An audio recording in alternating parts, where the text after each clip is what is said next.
Money. Yeah. They got some guys in free agency to help out Josh Freeman on offense. You had a Vincent Jackson, you had a Carl Nix on the offensive line. Jackson, a wide receiver's averaged 17.2 yards a catch during his career. Nix allows them to move Jeremy Zuta inside to that center position. You think about defensively, though, they need Gerald McCoy to step it up at defensive tackle, John. He was supposed to be in the league with Ndamukong Suh. That hasn't happened. McCoy needs to step forward and be a dominant defensive tackle. And I agree with you. Mark Barron's a guy who's going to have a big impact in the NFL. Well, they lost their last 10. They're outscored by 207 points. You mentioned they've spent some big bucks, as you point out. The big receiver Jackson, the guard Nix. They're hoping, and they need to sell tickets. I mean, that's another. Not every team sells out. And this is one, like a Jacksonville, that they need to spark some excitement. So the Tampa Bay Buccaneers begin anew 10 seasons after someone won a Super Bowl with them. I don't really remember, but it was 2002. I don't really recall that, but you might.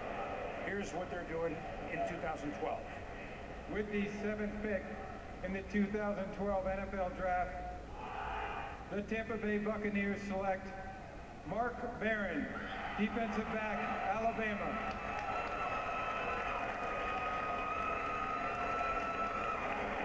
Well, you talk defense and you talk about an enforcer at safety, right, John and Mel?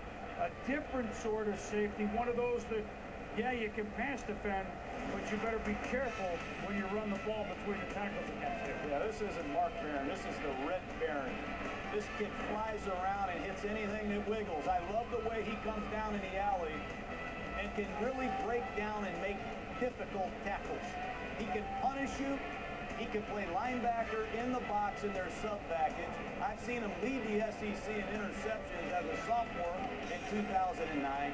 Two-time captain of the national champions, so you know he has great leadership. Been developed under Nick Saban, so you see NFL defenses, NFL concepts and coverages in every film.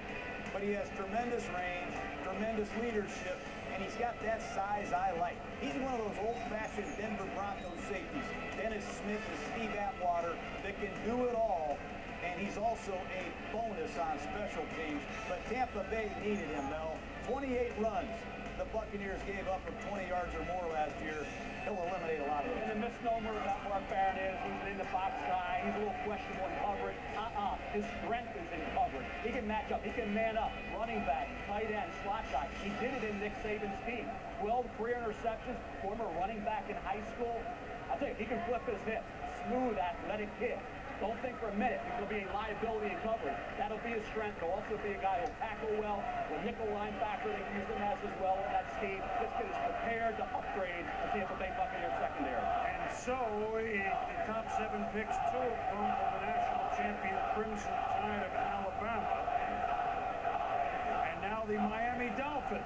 Cross-state rival of the Bucs are on the clock.